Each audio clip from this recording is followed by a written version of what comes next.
Hello again. I'm working again on this character that I've created before, and I'm turning this into a time lapse as well.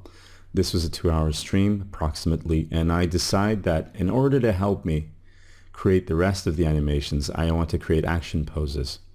Right now what I'm doing is I'm figuring out how can I, one, make this silhouette more female-like, which is something that's always a little bit dubious to do because it varies from body type to body type, but also want to add more detail to the clothing, right? So it's not just a mass of purples, and especially around the armpits, if I can add some sort of trimming there, it will be nice to help showing the torso twisting, right?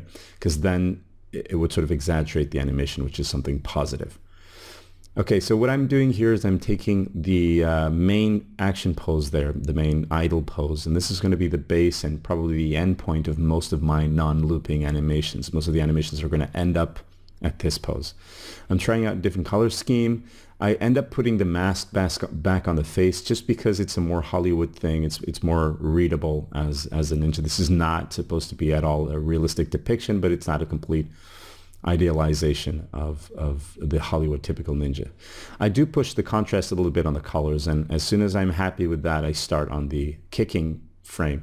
The kicking pose is one of the slightly more extreme poses where there's the silhouette of the character is completely changed. There's hardly the same shape at all. Everything is out of balance, and I do want to have it look like one of those still kicks. If you're pushing forward and you're kicking, usually you're going to use your momentum, and you're also not going to have such a sort of balanced pose because you're going to kick and then you're going to put your feet on the ground. But for photos, if you see like karate fighters for the photo, they usually have to put themselves in extreme balance so that their torsos are really pushed to the left, which I think is kind of cool because you push your head away from your foot, meaning that you exaggerate the distance from your kick.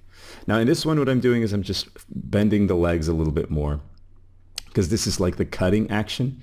And this is where I change the position of the knife to be a front-facing blade.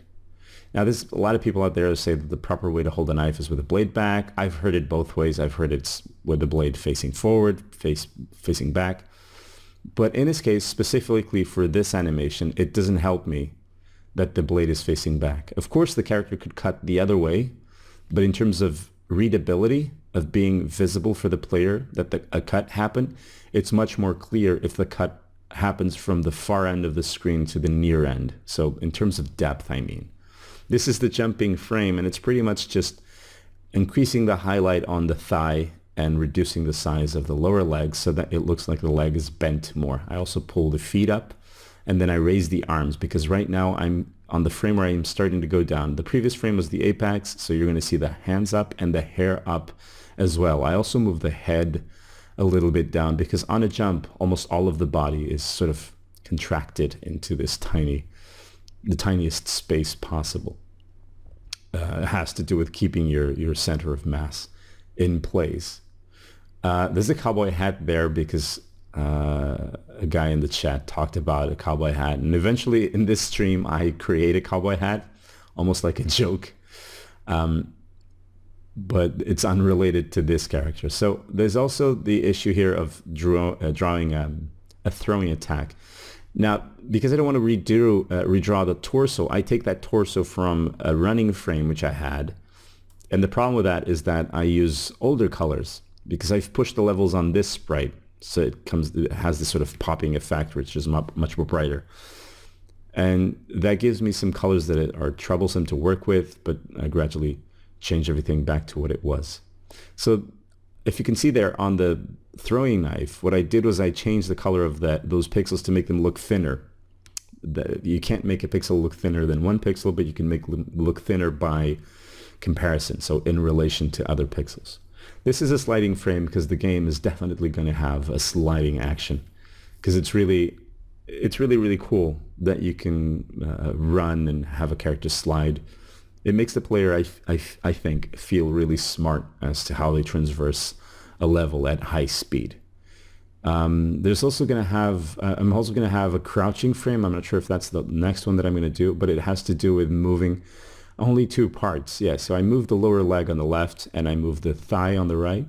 And all I have to do is keep the feet in place and move the torso down. And this is going to be much more like a sneaking pose. I'm not sure if I do, but I should put, yeah, I pull the head down like a couple of pixels. Just to extend, just more of an issue of posture, of simulating that the character is really sort of sneaking. It would still work with a head up high. I mean, it changes nothing in gameplay, but it does help read the animation. For the pain here, I pull the hip back, so I push it back to the left, and also rotate the head a little bit down to indicate that there's been a hit. Also, the hair is pulling forward as a way to show that the character is still being pushed back, and that's why the hair is being left forward. The slight change here on the position of the hands, almost like pulling up the shoulders in this sort of clenching feel that you're kind of hurting. And here's the moment where I create the cowboy hat. So this is one of the guys at the stream, also streams, and I think the cowboy hat is one of his iconic images.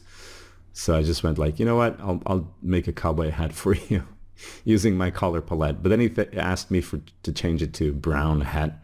So I just used hue and saturation dialog really quickly to make a brown. And you can see it happen right here.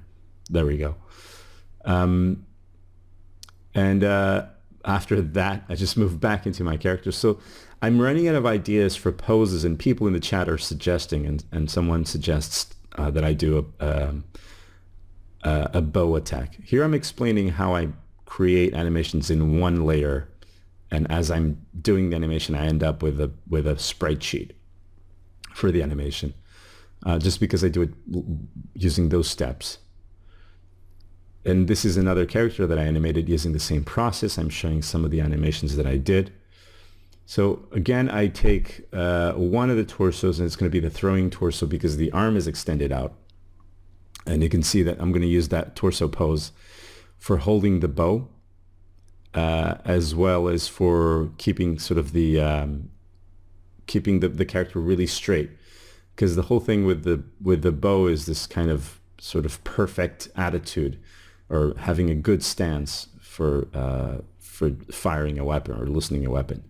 The legs are a little bit shorter, and I do come back to the sprite and fix it. But the whole idea of the hand holding the bow, and you can see my 3-pixel thumb there. So the bow color right now is completely black, and I'm fighting with the color for the lines. As you can see on the kunai, the way that I did to make it thinner was to use a darker color. In this case, I do exactly the same. I use a darker brown, or I actually use a slightly lighter brown in the background to create the sense of a thinner line. And then I use darker tones of the colors underneath to go through and over the face and the torso. They're just as a way to continue the line over inside the body. I also make the tip of the arrow a little brighter just to make it look thicker there. But it's all a matter of relativeness.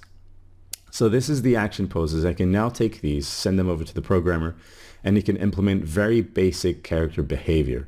And that's pretty much it. With this, I now have a good foundation to start by doing my animations and getting them to work. So I hope you guys enjoy this, and take care.